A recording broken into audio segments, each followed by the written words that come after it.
Stocks வாங்கி விற்று தலைவலியோடு இருக்கிற இன்வெஸ்டராக நீங்கள் இருக்க வேணாம்னு நினைக்கிறீங்களா? மியூச்சுவல் ஃபண்டில் தாராளமாக நீங்கள் இன்வெஸ்ட் பண்ணலாம். 1 கோடி என்ற இலக்கை அடையலாம். சில ஆயிரம் சம்பாதிக்கக்கூடிய ஒரு முதலீட்டாளராக நீங்கள் இப்போ இருந்தாக்கணும். லட்சங்களை கடந்து 1 கோடியை நீங்கள் எட்ட முடியும். மைல்ஸ்டோன்ஸ் 12 அதற்கான ஒரு இடம் தான். அது உங்களுக்காக தான் உருவாக்கி இருக்கோம். இந்த பிளாட்ஃபார்ம் மூலமாக நீங்கள் நிச்சயமாக 1 கோடி என்ற இலக்கை அடைய முடியும். ஒவ்வொரு மைல்களாக கடந்து 1 கோடி உங்களுக்கு வந்து சேரும். கீழே உள்ள ஃபார்மை ஃபில் பண்ணுங்க, M2W சேருங்க, நிம்மதியாக இன்வெஸ்ட் பண்ணுங்க.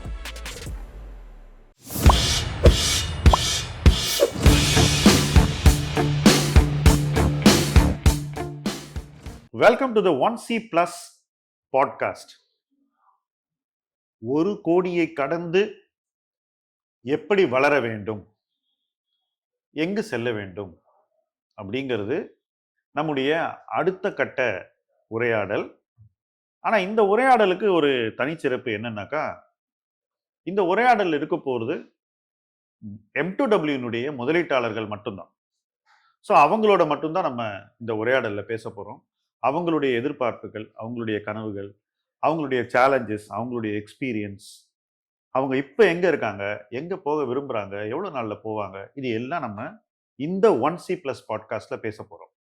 ஸோ இன்னைக்கு நம்முடைய விருந்தினர் the first on the 1C+ podcast, Shravan, மதுரையிலேருந்து வந்திருக்காரு. Shravan, welcome to the 1C+ podcast. Welcome sir. உங்களை பற்றி கொஞ்சம் சொல்லுங்க. நான் ஸ்ரவன், மதுரையிலேருந்து வரேன். ஸோ லாஸ்ட் 3.5 இயர்ஸாக இங்கே இன்வெஸ்ட் பண்ணிட்டு இருக்கேன். சார்கிட்ட thank you. I thought mutual fund. Thank you. உங்களை பற்றி சொல்லுங்க. என்ன படிச்சீங்க? எந்த நான் ஃபீல்டில் இருக்கீங்க? பிஏ இங்கிலீஷ் படிச்சிருக்கேன் மதுரையில். ஸோ நான் வந்து லைஃப் இன்சூரன்ஸ் ஏஜென்ட் மதுரையில். So that is it. Invest பண்ண ஆரம்பிச்சது, அதாவது நீங்கள் வந்து ஒரு பக்கம் இன்சூரன்ஸ் ஏஜென்ட்டாக இருக்கீங்க, நீங்கள் மற்றவங்களுக்கு காப்பீடு பண்ணி கொடுக்குறீங்க. இன்னொரு பக்கம் அதிலிருந்து வரக்கூடிய வருமானத்தை முதலீடு செய்ய வேண்டும் அப்படின்ற அந்த எண்ணம் உங்களுக்கு எப்போ வந்தது? எவ்வளோ வருஷம் முன்னாடி வந்தது? ஒரு 5 years 6 years back. So earn பண்ண ஆரம்பித்த உடனே ஏதாவது அதை வச்சு பண்ணணும்ன்ற ஒரு டிசிஷன் எடுத்துட்டீங்க.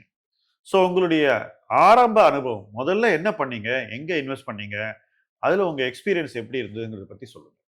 என்னோட எக்ஸிஸ்டிங் ஒரு மணி பேக் ஸ்கீம் இல்லை ஒரு ரெக்கரிங் டெபாசிட் இன் போஸ்ட் ஆஃபீஸ் அந்த மாதிரி இதில் இன்வெஸ்ட் பண்ணிட்டு இருந்தேன். அதுக்கப்புறம் இன்ஃப்ளேஷன் ஒரு ஆஸ்பெக்ட் வந்து நம்ம கருத்தில் கொள்ள வேண்டும். ஸோ அதை தாண்டி பணம் வளரணுன்ற அந்த அளவுக்கு தெரியல. அதெல்லாம் தெரிஞ்சதுக்கப்புறம் I was looking after avenues, various investment avenues. So ஒரு சேஃபாகவும் ஒரு ரீட்டைல் இன்வெஸ்டரோட லிக்விடிட்டி நிறைய வேரியஸ் பேராமீட்டர்ஸில் மியூச்சுவல் ஃபண்ட் சரியாக இருக்கும்னு ஒரு திங்கிங்கில் இங்கே வரதுக்கு முன்னாடி நீங்கள் டைரக்ட் ஈக்விட்டியில் ஏதாவது வாங்கி விற்று ஏதாவது பண்ணி பார்த்தீங்களா? ஷேர் வாங்கி விற்கிறது ஏதாவது? டைரக்ட் ஈக்விட்டி நான் அணுகினதே கிடையாது. ஓகே, ஃபர்ஸ்ட் நேரவே மியூச்சுவல் மியூச்சுவல் ஃபண்டில் வரும்போது நம்மளால மியூச்சுவல் ஃபண்டில் இவ்வளோ வருஷத்தில் இவ்வளோ பணம் நம்மளால சேமிக்க முடியும் அப்படின்னு ஏதாவது ஒரு ஐடியா இருந்ததா? ஏதாவது இலக்கு இருந்ததா? Complete blank. முதல்ல இட் வில் ஒர்க்கா, இது முதல்ல ரிடீம் பண்ணால் பேங்க் அக்கௌண்ட்டுக்கு வருமா, ரியல்லி 12% மேலே கொடுக்குமான்னு I was checking. Okay, so உங்களுடைய முதல் கவலை சேஃப்டி ஆஃப் த கேபிட்டல். பணம் நமக்கு வேணுங்கிற நேரத்தில் திரும்ப நம்ம அக்கௌண்ட்டுக்கு வருமான்ற கவலை இருந்திருக்கு. ஸோ இப்போ சொல்லுங்கள், மியூச்சுவல் ஃபண்டில் இப்போ உங்களுக்கு பணம் வேணும்னு வச்சுப்போம். நீங்கள் சொல்கிறீங்க எனக்கு ஒரு 5,000 வேணும் அர்ஜென்ட்டாக அப்படின்னு. இன்னைக்கு ரிடம்ஷன் போட்டால் உங்களுக்கு எத்தனை நாளில் பணம் வரும்னு உங்களுக்கு இப்போ தெரியுமா? ஐ திங்க் T+1 எக்ஸிஸ்டிங் இருக்குன்னு நினைக்கிறேன். மேட்டர் ஆஃப் ஹவர்ஸில் வந்துடும். மறுநாள் வந்துடும். ஓகே, ஸோ அந்த பணம் திருப்பி வருமாங்கிறதுக்கான விடை அதுதான், ரைட்? ஓகே, அடுத்தது எவ்வளவு ரிட்டர்ன் எதிர்பார்க்கணும் அப்படின்னு நீங்கள் மியூச்சுவல் ஃபண்டுக்கு வரும்போது உங்களை சுற்றி இருந்தவர்களுடைய எதிர்பார்ப்பு என்னவா இருந்தது, உங்களுடைய எதிர்பார்ப்பு எப்படி இருந்தது அப்படிங்கிறத கொஞ்சம் சொல்லுங்கள். உள்ளே வரும்போது வீடியோ சோஷியல் இதில் தேடினது, ஃப்ரெட்டர்னிட்டியில் கேட்டதெல்லாம் 18-20 இஸ் வெரி மச் பாசிபிள் இந்த லாங் ரன் அப்படின்னு சொன்ன மாதிரி இருந்துச்சு. இப்போ ரொம்ப ஆப்டிமிஸ்டிக்காக ரியலிஸ்டிக்காக பார்த்தோம்னா 12 to 15% சாத்தியமே. ஸோ நீங்கள் மார்க்கெட்டுக்கு வரும்போது, நீங்கள் மியூச்சுவல் ஃபண்டில் முதலீடு பண்ண ஆரம்பிக்கும் போது உங்களை சுற்றி இந்த சூழ்நிலை எதிர்பார்ப்புகள் வந்து இன்னைக்கு இருக்கிறதோட கணிசமாக அதிகமாக இருந்ததுன்னு நீங்கள் ஃபீல் பண்ணுறீங்க. எக்ஸாக்ட்லி. ஓகே, உங்கள் அபிப்பிராயத்தில் ஏன் இது குறைஞ்சிருக்குன்னு நீங்கள் நினைக்கிறீங்க? 15லேருந்து எப்படி இது வந்து 18லேருந்து எப்படி 15, 12ன்னு வருது? இது ஏன் வருது? மேபி நிறைய fluctuations, volatilities, global tensions, cash crunch நிறைய இருக்கலாம். பட்டு நான் கொஞ்சம் நிறைய அதீத கனவு வைத்திருந்தேன். அப்படின்னு என்ன மாதிரி கனவு? அதாவது 18, 20, 21 வந்து நம்ம 20க்கு மேலே சாதாரணமாக வருஷம் பண்ணிடலாம் XIRR. ஓகே, ஸோ 20 பண்ணணும்னா ஒரு இன்வெஸ்டர் என்னெல்லாம் பண்ணணும்னு நீங்க நினைக்கிறீங்க? ஜஸ்ட் உங்களுடைய பார்வையில். ஏன்னா நமக்கு என்ன வேணுங்கிறது நமக்கு தெரியுது, பட் நம்ம என்ன செய்யணுங்கிறது தெரியணும்ல. அப்பதானே நமக்கு என்ன வேணுமோ அது கிடைக்கும். ஸோ உங்களுடைய பார்வையில நீங்க ஒரு ரிட்டர்ன் எக்ஸ்பெக்டேஷன் வச்சிருக்கீங்க. அந்த ரிட்டர்ன் எக்ஸ்பெக்டேஷனை நம்ம வந்து அடையறதுக்கு என்னென்ன ஒரு இன்வெஸ்டரா நீங்க செய்யணும்னு நீங்க முதல்ல வரும்போது என்ன நினைச்சீங்கன்னு சொல்லுங்க. ஆரம்பிக்கும் போது எப்படி இருந்து? What are your thought? ஆரம்பிக்கும் போது ஜஸ்ட் ஷ்ரவன் வந்து எஸ்ஐபி பண்ணிட்டே இருக்கட்டும், அது வாட்டி 20 எவ்ரி மந்த் கொடுத்துக்கிட்டே இருக்கும். 20/12% எவ்ரி மந்த் கொடுத்துக்கிட்டே இருக்கும். அவ்வளவுதான், வேற எதுவுமே நினைச்சது இல்லை. லீனியரா நினைச்சீங்க, Linear-ஆ. மாசம் கிடைக்கும், மாசம் மாசம் linear aspect, pro rata. Pro rata, FD fixed deposit மாதிரி 2னா 4 தான் ஆகும். 4 6 6 வந்து 3 வரவே வராது அப்படின்னு நீங்க நினைச்சீங்க. அப்படின்னு. ஸோ உங்களுக்கு ஆரம்ப கட்டத்துல ஈக்விட்டி இன்வெஸ்டிங்க்கும் மற்ற டெட் இன்வெஸ்டிங்க்கும் அதிக வித்தியாசம் இல்லைன்னு நீங்க நினைச்சீங்க. ஆனா ஈக்விட்டி அதிக ரிட்டர்ன் கொடுக்கும்னு நீங்க நினைச்சீங்க. பட் உங்களுடைய எக்ஸ்பீரியன்ஸ், நீங்க மார்க்கெட்டுக்கு வந்த பிறகு, நீங்க கோவிடுக்கு அப்புறம் வந்தவர், பட் நீங்க மார்க்கெட்டுக்கு வந்த பிறகு ஒரு போர் பார்த்துருக்கீங்க, ரஷ்யா யுக்ரைன் வார் ஒன்று பார்த்துருக்கீங்க, ஒரு ஜனாதிபதி மாற்றம் பார்த்துருக்கீங்க, ஒரு ஜெனரல் எலெக்ஷன் இந்தியாவுடைய ஒரு நாடு தழுவிய தேர்தல் பார்த்துருக்கீங்க, அதுக்கப்புறம் வந்து அமெரிக்கா ஜனாதிபதி அதிபர் தேர்வை பார்த்துருக்கீங்க, அதுக்கப்புறம் அவர் வந்த பிறகு டேரிஃபை பார்த்துருக்கீங்க. நான் ஜஸ்ட் இந்த 2-3 வருஷத்துல நீங்க பார்த்த 5 நிகழ்வுகளை இப்போ இந்த இடத்துல அடுக்கியிருக்கேன். இந்த 5 நிகழ்வுகளை பார்க்கும்போது ஒரு முதலீட்டாளரா உங்களுக்கு என்ன மாதிரி ஒரு ஃபீலிங் வந்து? How did you feel? இதெல்லாம் வரும்போது எப்படி ஃபீல் பண்ணீங்க? Thought I was very better place in regular mutual fund அப்படின்னு. ஏன்னா நான் எதுவுமே பண்ண வேண்டாம், இன்வெஸ்ட் பண்ணிட்டு நான் பாட்டு தூங்கிடலாம். ரிலேஷன்ஷிப் மேனேஜர் அர்ச்சனா ஒரு மேடம் இங்கே இருக்காங்க. அவங்க நான் நிறைய queries, நிறைய டவுட்ஸ் வாட்ஸ்அப்பில் அந்த மாதிரி கேட்பேன். அவங்க வந்து just hold on 3 to 5 years, 5 to 7 years hold on பண்ணாதான் ரிட்டர்ன் வந்து இருக்கும்.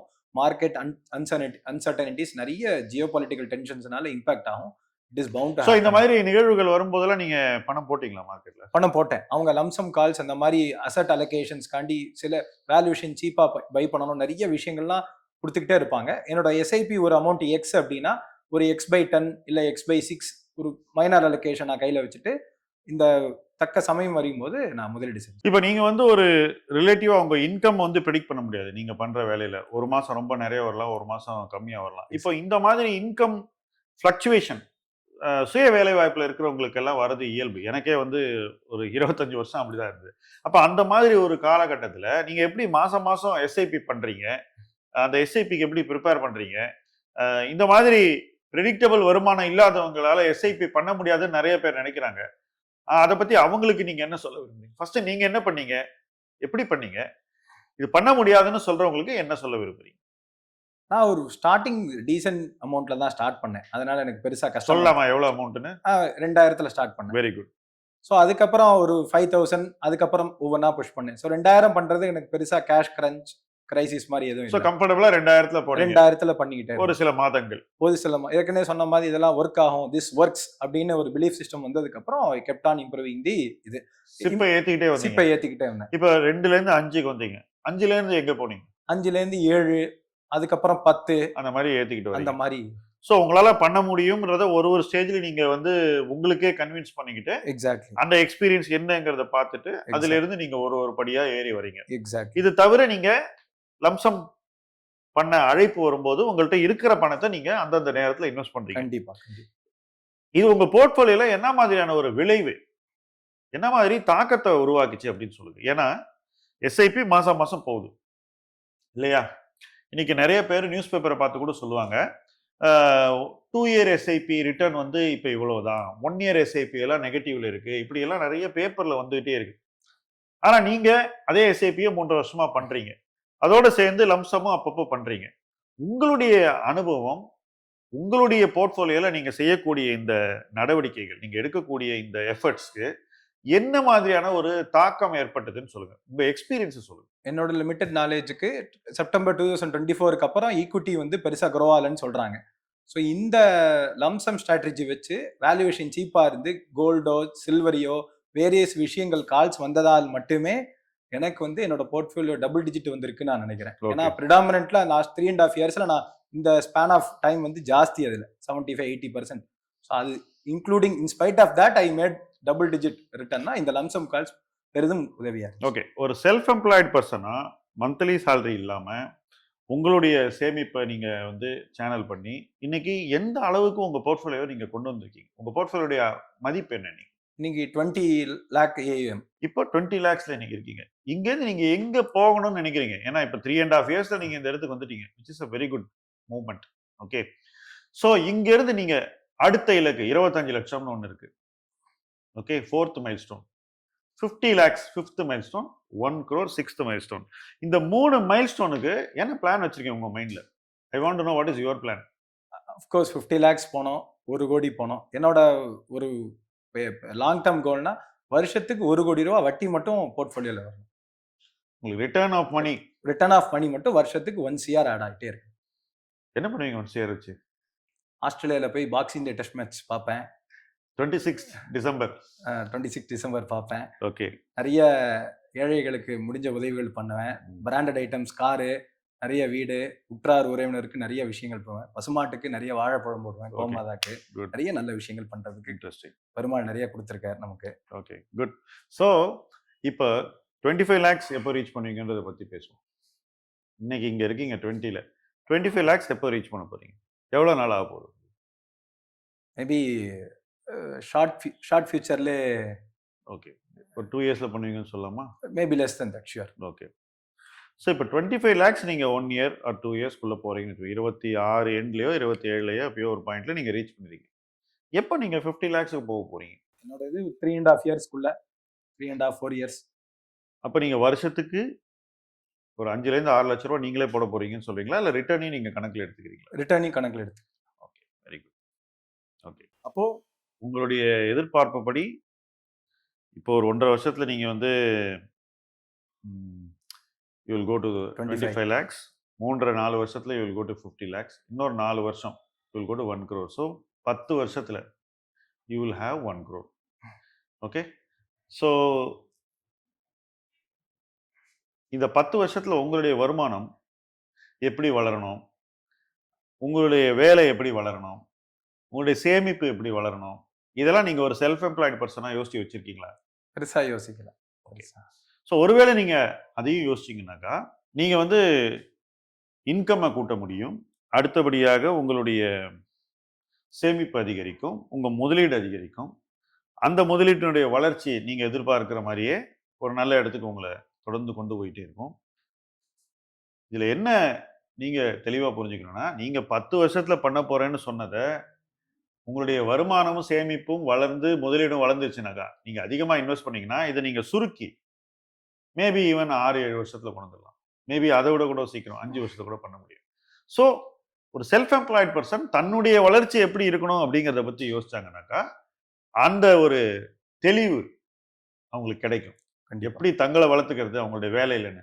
வேலையில வளரும் போது சேமிப்பு வளரும், சேமிப்பு வளரும் போது முதலீடு வளரும், முதலீடு வளரும் போது உங்களுடைய பொருளாதார மைல் கற்கள் உங்களை சீக்கிரம் வந்தடையும். So it's a simple point that I want you to understand. Alright. இப்போ நீங்க மியூச்சுவல் ஃபண்ட்ல பண்றீங்க, உங்க நண்பர்கள் எல்லாம் இருப்பாங்க. அவங்கெல்லாம் இப்போ என்ன பண்றாங்க, அவங்களுடைய எக்ஸ்பீரியன்சஸ் என்ன, அவங்களுக்கு என்னென்ன சேலஞ்சஸ் இருக்கு அல்லது என்னென்ன சக்சஸ் இருக்கு, உங்ககிட்டேருந்து எப்படி அவங்களுடைய அனுபவம் மாறுபடுது அப்படிங்கிறத கொஞ்சம் சொல்லுங்க. ரெகுலர் மியூச்சுவல் ஃபண்ட்ஸ் வரதுக்கு முன்னாடி டைரக்ட் மியூச்சுவல் ஃபண்ட்ஸும் கொண்டு பண்ணியிருக்கேன். ஸோ ரெகுலர் மியூச்சுவல் ஃபண்ட்ஸ் வந்ததுக்கப்புறம் எனக்கு ரொம்ப ஒரு எக்ஸ்பர்டேஸ், டீம் ஆஃப் எக்ஸ்பர்ட் சப்போர்ட் இருக்கிற மாதிரி ஒரு நல்ல தூக்கம், நிம்மதியாக சரி நம்ம வந்து கிவன பொறுப்பு வந்து ஒருத்தட்ட ஒப்படைச்ச மாதிரி. ஸோ நிறைய நண்பர்கள், உற்றார் உறவினர்கள் எல்லார்ட்டையும் நான் சொல்லியிருக்கேன். பட் அவங்க வந்து ஆஸ் யூஷுவல் இந்த 1.5% 2% டிஆர் பற்றி சொல்கிறாங்க.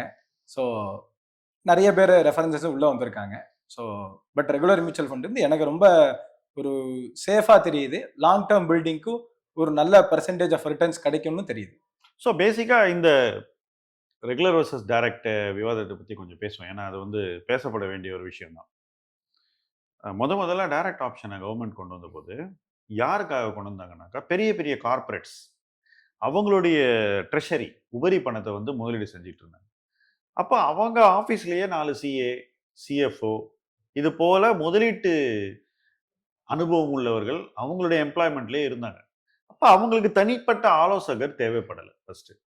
அப்போ தனிப்பட்ட ஆலோசகர் தேவைப்படலைன்னா அவங்களுக்கு என்ன தேவை? வெறும் டிரான்சாக்ஷன் போடுறதுக்கு ஒரு இடம் தேவை. அந்த இடம் நேரடியாக அந்த ஃபைனான்சியல் ப்ராடக்டை உற்பத்தி செய்பவர்களே கொடுக்கணும் அப்படின்னு மியூச்சுவல் ஃபண்டுக்கு செபி சொன்னாங்க. ஸோ யாருக்கு இந்த ப்ராடக்டை பற்றி எல்லாம் தெரியுமோ, எல்லா முடிவையும் யார் எடுக்க முடியுமோ அவங்களுக்காக கொண்டு வரப்பட்டது தான் இந்த டைரக்ட் ஆப்ஷன். வேற ஒன்றும் கிடையாது. பெரிய பெரிய கார்பரேட், இப்போ தமிழ்நாட்டில் எடுத்துக்கிட்டீங்கன்னா டாஃபே, டிவிஎஸ், முருகப்பா, இந்த மாதிரி பெரிய பெரிய கம்பெனிஸ் இருப்பாங்க. அவங்கள்ட்ட இருக்கக்கூடிய உபரி பணத்தை அவங்க டெட் ஃபண்டில் வச்சிருப்பாங்க. ஏன்னா அவங்களுக்கு தேவை இருக்காது. அவ்வளவு லாப உபரி பணம் இருக்கும்போது சர்ப்ளஸ் கையில் வச்சு அதுக்கு வந்து ஆலோசகர் இல்லாமல் முதலீடு செய்ய அவங்களால முடியும்னு அவங்களெல்லாம் வந்து கவர்மெண்ட் கிட்ட கேட்டதுனால கவர்மெண்ட்டுடைய அறிவுறுத்தலின் அடிப்படையில் செபி வந்து எல்லா மியூச்சுவல் ஃபண்டும் டைரக்ட் ஆப்ஷன் கொண்டு வரணும் அப்படின்ற ஒரு வரைமுறையை கொண்டு வந்தாங்க. பட் காலப்போக்கில் இது எப்படி மாறி போச்சுன்னா, இப்படி தெரிந்தவர்கள் முதலீட்டை பற்றி எப்படி முதலீட்டு தேர்வுகளை செய்ய வேண்டும், அந்த முதலீட்டு தேர்வுகளை எப்படி ஒரு போர்ட்போலியோவாக உருவாக்க வேண்டும்னு தெரிந்தவர்கள் இந்த வழிமுறையை கையாள்வதற்கு வாய்ப்பு இருந்தா கூட தெரியாதவங்க வந்து கோடிக்கணக்கான பேர் இதே வாய்ப்பை பயன்படுத்தலாம் அப்படின்னு ஒரு செட் ஆஃப் இண்டஸ்ட்ரி பீப்புள் கிளம்பினாங்க. அதுதான் பிளாட்ஃபார்ம்ஸ். இப்போ தெரியாதவர்களும் இதை செய்யலாம் அப்படின்னு சொல்லும்போது தெரியாதவர்கள் என்ன நினைக்கிறாங்க, இது நமக்கு தெரியாத, நம்ம இதை தெரிஞ்சுக்கிட்டு பண்ணமே தான் நியாயமா யோசிக்கணும். அப்படி அவங்க யோசிக்காம இருப்பதற்காக என்ன பண்ணாங்கன்னாக்கா, இங்க காஸ்ட் கம்மி, நான் வந்து உங்களுக்கு டைரக்ட் ஆப்ஷன்ல கொடுக்குறேன், அதை வந்து ஒரு தொழில் யுக்தியா முன்ன கொண்டு வந்தாங்க. பட் ஃப்ரீ கிடையாது. நான் உங்களுக்கு சின்ன உதாரணம் சொல்றேன். இப்போ நீங்க ஒரு 5,000 ருப்பியை ஒரு ஃபண்ட்ல போடுறீங்க, மார்க்கெட் மேல இருக்கு, கரெக்டா? இப்போ நான் அந்த 5,000 ருப்பியை உங்களுக்கு 10 இன்ஸ்டால்மெண்ட்டா போட சொல்லுவேன். 10 வாரமோ 10 மாதமோ, ரைட்? இப்போ 10 வாரம்னே வச்சுக்கோங்க. இப்போ இந்த 10,000 20,000 போடுற ஸ்மால் இன்வெஸ்டருக்கு அவங்க போடுற 5,000 10,000 20,000 இப்படி இன்டர்வெல்ஸ்ல வாரமோ என்ன இடைவெளியில் இன்வெஸ்ட் பண்ணும்போது சந்தை இறங்கிச்சுன்னா அவங்களுக்கு எக்ஸ்ட்ரா யூனிட்ஸ் கிடைக்கும். மார்க்கெட் கீழே இருக்கும்போது ஒரு 500 ரூபா உள்ள போயிருக்கும். இதெல்லாம் பண்ண வேண்டியிருக்கு. இப்போ இதே விஷயத்தை நீங்க போய் பிளாட்ஃபார்ம்ல பண்ணீங்கன்னாக்கா, ஒவ்வொரு முறை நீங்க பணத்தை போடும்போதும் உங்க யூனிட்ஸ் வந்து டிமேட்ல போய் உட்காரும். எஸ்டிபி. ஆமா. ஒவ்வொரு முறையும் டிரான்சாக்ஷன் சார்ஜ்னு ஒரு 15 ரூபா இருக்கும், ஜிஎஸ்டி எல்லாம் சேர்த்து. ஸோ நீங்க 500 ரூபா நீங்க வந்து ஒரு எஸ்டிபி பண்றீங்கன்னா, இப்போ நான் சொல்ற மாதிரி ரைட், 5,000 ரூபாயை 10 500 உடைச்சு நீங்க பண்ணீங்கன்னா உங்களுக்கு ஒவ்வொரு வாட்டியும் கிட்டத்தட்ட 15 ரூபா நீங்க கொடுக்க போறீங்க. இப்போ 500 ரூபாய் இன்வெஸ்ட் பண்றவனுக்கு 15 ரூபாய் என்ன பர்சன்டேஜ் சொல்லுங்க? 3%. இதை இந்த டிஆர் கணக்கு பாக்குறாங்க பாருங்க, அதுல வந்து ஒரு 30ல இருந்து 40 விழுக்காடு, சாரி 40 புள்ளிகள், 0.4 0.5 டிஃபரன்ஸ் வரலாம் மேக்ஸிமம், அவ்வளவுதான் வரும். இந்த டிஃபரன்ஷியல் பாக்குறவங்க இந்த 3% பத்தி யோசிக்கிறதே இல்லை. இது அந்த ரிஸ்க் மேனேஜ்மெண்ட்ல வரதே இல்லை. அதே போல வித்ட்ராவல் பண்றீங்க, ஒரு வாட்டி நீங்க பணத்தை எடுக்கும்போது நீங்க பிளாட்ஃபார்முக்கு டிரான்சாக்ஷன் சார்ஜ் கொடுக்கணும். ஸோ அந்த டிமேட் சார்ஜஸ் இருக்கு, எக்கச்சக்க சார்ஜஸ் இருக்கு. எதுவுமே வந்து ஒரு ஓவரால் டோட்டல் காஸ்ட் பேசிஸ்ல பார்க்கணும். இதுல முக்கியமான விஷயம் நான் சொன்ன முதல் பாயிண்ட்டுக்கு வரேன். ஆலோசனையே கொடுக்காத ஒரு இடத்துல நீங்க செலவு பண்ணிட்டு இருக்கீங்க, ரைட்? ஒன்னும் இல்லாத செலவு இது. ஆக்சுவலா you are not getting anything except transaction. Versus நீங்க வந்து ரெகுலர் ஆப்ஷன்ல இருக்கும்போது உங்களுக்கு டிரான்சாக்ஷனோட சேர்ந்து ரிஸ்க் மேனேஜ்மெண்ட், ரிஸ்க் ப்ரொஃபைலிங், அப்புறம் அந்த போர்ட்ஃபோலியோவை வடிவமைக்கிறது, அதை வடிவமைக்க உங்களுக்கு எல்லா உதவிகள், அப்புறம் வந்து பர்சனல் ஃபைனான்ஸை பற்றி தெரிஞ்சுக்கிறது, ஃபைனான்ஷியல் பிளானிங்கை பற்றி தெரிஞ்சுக்கிறது. இப்போ நான் உங்களை கேட்ட கேள்வி, எப்போ நீங்கள் ஒரு இடத்த சென்றடைய போகிறீர்கள், எப்படி இன்னும் சீக்கிரம் உங்களால் அந்த இடத்த போய் ரீச் பண்ண முடியும், கோல் பேஸ்டாக திங்க் பண்ணுறது, இது எல்லாம் உங்களுக்கு ஒரே இடத்துல வரும், ரைட்? அது மட்டும் இல்லை, மார்க்கெட் திடீர்னு விழுதுன்னு வச்சுப்போம், அன்னைக்கு உங்கள் பணம் எங்கே போடணும், அந்த ஆலோசனை ரொம்ப முக்கியம் இல்லை? இது எல்லாமே உங்களுக்கு சரியான முறையில் வந்தடையணும்னாக்கா அதுக்கு ஒரு காஸ்ட் இருக்குல்ல? கண்டிப்பா. ஸோ அந்த காஸ்ட் தான் இந்த ரெண்டு ஆப்ஷனுக்குள்ள டிஃபரன்ஸ். ஸோ எங்க முதலீடு செய்யணும், எப்படி முதலீடு செய்யணும், எப்படி ஒரு போர்ட்ஃபோலியோ உருவாக்கணும், அந்த போர்ட்ஃபோலியோ எப்படி வளரணும், இதெல்லாம் தெரியாதவர்கள் வந்து டைரக்ட் ஆப்ஷன்ல போய் பண்றதுங்கிறது என்ன பொறுத்த வரைக்கும் it is a costly way, especially for a small investor. நிறைய பணம் உள்ளவங்க, லெட் அஸ் சே ஒருத்தருக்கு 4 கோடி 5 கோடி இருக்குனாக்கா அவங்க வந்து போறதுக்கு ரெஜிஸ்டர்ட் இன்வெஸ்ட்மெண்ட் அட்வைசர் இருக்காங்க, அவங்க வந்து நேரடியாக பணத்தை பெற்றுக்கொண்டு இதே ஆலோசனை கொடுப்பாங்க. ஸோ பணக்காரர்களுக்காக கொடுக்கப்பட்ட சில பிளாட்ஃபார்ம்ஸை வந்து நீங்கள் கொண்டு போய் மிடில் கிளாஸ் பீப்புளை யூஸ் பண்ண சொல்லும்போது அவங்களுடைய யூசேஜ் அவங்களுக்கு நல்லது செய்யறது இல்லைங்கிறது தான் இதுல வருத்தமான ஒரு விஷயம். ஸோ உங்களை ப்ரொடெக்ட் பண்றதுக்கு என்ன இருக்கு அப்படிங்கிறத யோசிக்கும் போது அதுக்கு நீங்க கொடுக்கக்கூடிய காஸ்ட் வந்து நியாயப்படுத்தக்கூடியதா அப்படின்னு தான் ஒருத்தர் யோசிக்கணுமே தவிர, நான் காஸ்டே கொடுக்க மாட்டேன் அப்படின்னாக்கா அப்போ அங்க என்ன கிடைக்குதுன்றதை நீங்க பார்க்கணும். உங்களுடைய முதலீட்டுல நீங்க அச்சீவ் பண்ண பிகெஸ்ட் சக்சஸ் அப்படின்னு நீங்க எதை நினைக்கிறீங்க? எது உங்களுக்கு ரொம்ப நிறைவை தந்த ஒரு முதலீடு? இந்த முதலீடு ரொம்ப நல்லா எனக்கு அமைஞ்சது அப்படின்னு ஏதாவது ஒரு முதலீடு பத்தி சொல்லுங்க. சமீபத்துல கோல்டு சில்வர் ரொம்ப அட்ராக்டிவா இருந்துச்சு. கன்சிடரிங் ஆல் அசட்ஸ்லயும் நான் இன்வெஸ்ட் பண்ணியிருக்கேன்றது, ஃபாரின் ஃபண்ட்ஸ்லயும் இன்வெஸ்ட் பண்ணியிருக்கேன்றது. ஸோ நீங்க கோல்டு சில்வர்ல இன்வெஸ்ட் பண்ணீங்க, ஃபாரின் ஃபண்ட்ல இன்வெஸ்ட் பண்ணீங்க. இந்த இன்வெஸ்ட்மெண்ட்ஸ்லாம் உங்களுக்கு என்ன மாதிரியான அனுபவத்தை கொடுத்தது? என்ன மாதிரி ரிட்டர்னை கொடுத்தது? 60-70% கோல்டு இனிஷியல் 6 months 3 டிஜிட்டுக்கு மேல போச்சு. ஓகே. இப்போ இந்த மாதிரி ரிட்டர்ன் வரும்போது இப்போ உங்களை சுத்தி இருக்கிற நிறைய நண்பர்களும் முதலீடு பண்ணிட்டு இருக்காங்க இல்லையா? உறவினர்கள் நிறைய பேர் பண்ணிட்டு இருக்காங்க. இப்போ அவங்கள்ட்ட நீங்க வாங்கின நேரத்துல இதே சொத்தை வாங்கி இருந்ததாங்கிறது தான் என் கொஸ்டின்.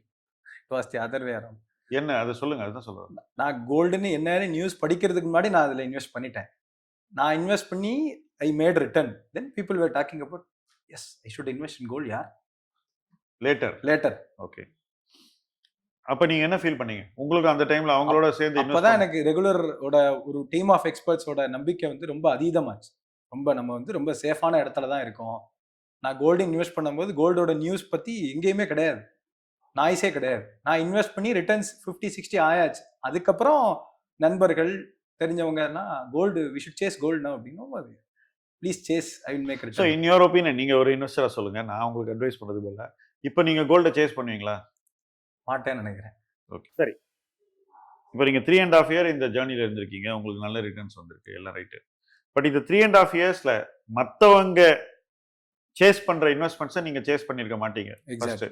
நீங்க வேற ஏதோ ஒரு இடத்துல உங்களுடைய வாய்ப்புகளை தேடிட்டு இருக்கீங்க. எக்ஸாக்ட்லி. இது வந்து கான்ட்ரேரியன் இன்வெஸ்டிங் நம்ம சொல்லுவோம், வேல்யூ இன்வெஸ்டிங்னு சொல்லுவோம். ஸோ இந்த முறையில வந்து எங்க வந்து இன்வெஸ்டருக்கு சேஃப்டி இருக்கோ அந்த இடத்துல போய் நம்ம பணத்தை போடுறதுங்கிறது தான் அடிப்படை.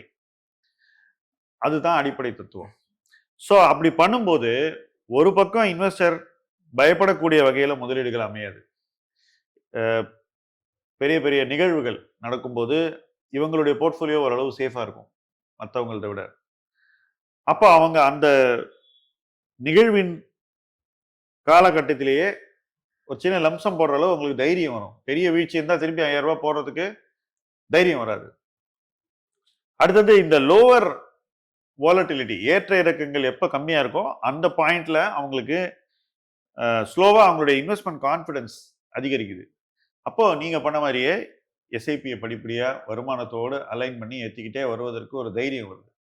இல்லைன்னா என்ன ஆகும், இது சரியா இல்லை, இந்த போர்ட்ஃபோலியோ நல்லா வந்தாவிட்டு நம்ம எஸ்ஐபியை கூட்டலாம் அப்படின்னு நீங்க பண்ணாம விட்டுருவீங்க.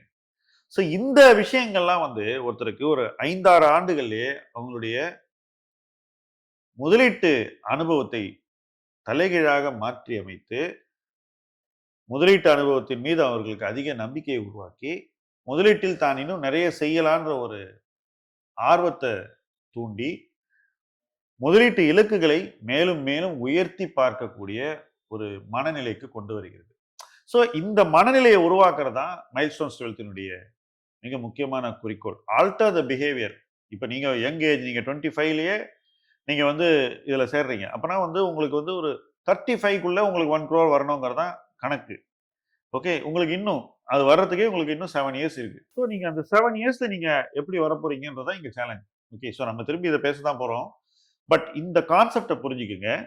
உங்க பிஹேவியரை எவ்வளோக்கு எவ்வளோ எங்களால் இம்ப்ரூவ் பண்ண முடியுதோ அப்போ அந்த இம்ப்ரூவ்மெண்ட்டுக்கு ஏற்ற மாதிரி நீங்க உங்க முதலீடுகளை வந்து இன்னும் சீராக பண்ணுவீங்க, துணிச்சலோடு பண்ணுவீங்க, நம்பிக்கை குறையாத வண்ணம் முதலீடுகளை தொடர்ந்து செய்வீர்கள், முதலீட்டில் நீடிப்பீர்கள். கண்டிப்பா முக்கியமான விஷயம் வந்து staying with the investment. Okay, so அதில் நீடிக்கும் போது உங்களுக்கு காம்பவுண்டிங் உங்கள் வாழ்க்கையில் ஒரு பெரிய பங்கை ஆற்ற தூங்குகிறது. அந்த காம்பவுண்டிங்குடைய பயன்கள் உங்களுக்கு வந்து ஆனால் 10 வருஷத்தில் ஃபுல்லாக வந்துடும். இன்னைக்கு 3.5 years வந்திருக்கு, இன்னும் 6.5 yearsல உங்களுக்கு காம்பவுண்டுடைய முழு பயன்கள் உங்கள் லைஃப்ல வந்துடும். இதுதான் இந்த மொத்த ஐடியாவே. இந்த ஐடியாவின் அடிப்படையில் தான் மைல்ஸ்டோன்ஸ் 12 இயங்குகிறது. இந்த 1C+ பாட்காஸ்ட் எதுக்குன்னா உங்களுடைய அனுபவத்தை உங்களை போல இருக்கக்கூடிய மற்றவர்களுக்கு கொண்டு சேர்ப்பதற்கு. காஸ்ட் ரொம்ப முக்கியம், சந்தேகமே இல்லை. ஆனால் பெனிஃபிட் அதை விட முக்கியம். ஸோ இந்த காஸ்ட்டுக்கும் பெனிஃபிட்டுக்கும் உள்ள அந்த பேலன்ஸை நம்ம வந்து எப்போதுமே மனசில் வந்து எடை போடணும். அது உங்களுடைய தனிப்பட்ட கடமை. நீங்கள் அந்த ஒரு காஸ்ட் பெனிஃபிட்டையும் நல்லா போட்டிருக்கிறது டெஃபினட்டாக உங்கள் வயதுக்கு ஒரு வித்தியாசமான ஒரு முதிர்வை காட்டுகிறது. ஸோ அதுவும் நீங்களும் ஒரு ப்ரொஃபஷனலுங்கிறனால உங்களுக்கு அது இன்னும் தெளிவாக தெரியுது. பட் வேறு துறையில் இருப்பவர்களுக்கு நீங்கள் என்ன சொல்ல விரும்புறீங்க? சப்போஸ் உங்களை மாதிரி ஃபைனான்ஷியல் இண்டஸ்ட்ரியில் இல்லாத ஒருத்தர் இதை பண்ணணும்னு நினைச்சாருனாக்கா அவர் மைண்டில் என்ன இருக்கு இன்னைக்கு? இல்லை நானே பண்ணிக்கிறேன் அப்படின்னு இருக்கு. இப்போ அவங்களுக்கு நீ என்ன என்ன சொல்ல விரும்புறீங்க? ஒரு எக்ஸ்போர்ட்டோட எக்ஸ்பர்டைஸ் சீக் பண்ணுறது என்றைக்குமே நல்லது தானே. அது மட்டும் இல்லை, ஒரு ஒரு பஸ் இது சேஸ் பண்ணும்போது டைரக்ட் மியூச்சுவல் ஃபண்ட்ஸில் நான் பண்ணியிருக்கேன். இதை விற்றுருவேன். அடுத்த வாரம் அது நல்லா இருக்கு, அதை வாங்குவேன். ஒரு 2 months கழிச்சு இதை விற்றுருவேன். ஸோ ரெகுலர் நான் இருக்கும் முதல்ல அந்த ஃப்ளெக்சிபிலிட்டின்ற நல்ல அம்சம் மியூச்சுவல் ஃபண்டில் அது எனக்கே எதிராக மாறிடுது. ஸோ நான் திடீர்னு எப்போ வேணா எடுக்கலாம் போடலாம், அடிக்கடி எடுத்துட்டு நான் பண்ணிட்டு இருக்கேன். அதுவே எனக்கு எதிராக மாறிடுது. ஸோ ஏன்னா எனக்கு அந்த மைண்ட் இல்லை இதை வந்து ப்ரொலாங் பண்ணணும், காம்பவுண்டிங் விடணும். பட் ரெகுலர் மியூச்சுவல் ஃபண்டில் எனக்கு ஒரு பர்சன்லாம் இருக்கிறதுனால, ஒரு ஹெல்ப் இருக்கிறதுனால நம்ம அவங்க அணுகினா புரிய வைக்கிறாங்க. இந்த மாதிரி பாதையில நம்ம பயணம் செஞ்சுக்கிட்டு இருக்கோம். நம்ம வந்து விதை போட்டால் தான் நாளைக்கு விருட்சம் முளைக்கும். So you have to wait, it's a patient game அப்படின்னு ஸோ அதான் நீங்க சொல்ல விரும்புறேன். ஸோ ஒரு youngster let us say somewhere between 20 and 25 invest பண்ண ஆரம்பிச்சா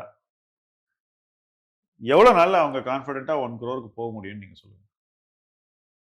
10 years, 10 to comfortably 15 years, considerable span of time. Any income பிராக்கெட்ல இருந்தா கூட 10 வருஷத்துல போயிடலாம், இல்லைன்னா மேக்ஸிமம் 15 வருஷம். Thank you so much. I think இந்த ஒரு கான்ஃபிடென்ஸை நீங்க எல்லாருக்கும் கொடுத்தது தான் என்னை பொறுத்த வரைக்கும் இந்த பாட்காஸ்ட்ல மிக முக்கியமான ஒரு அவுட்கம் நினைக்கிறேன்.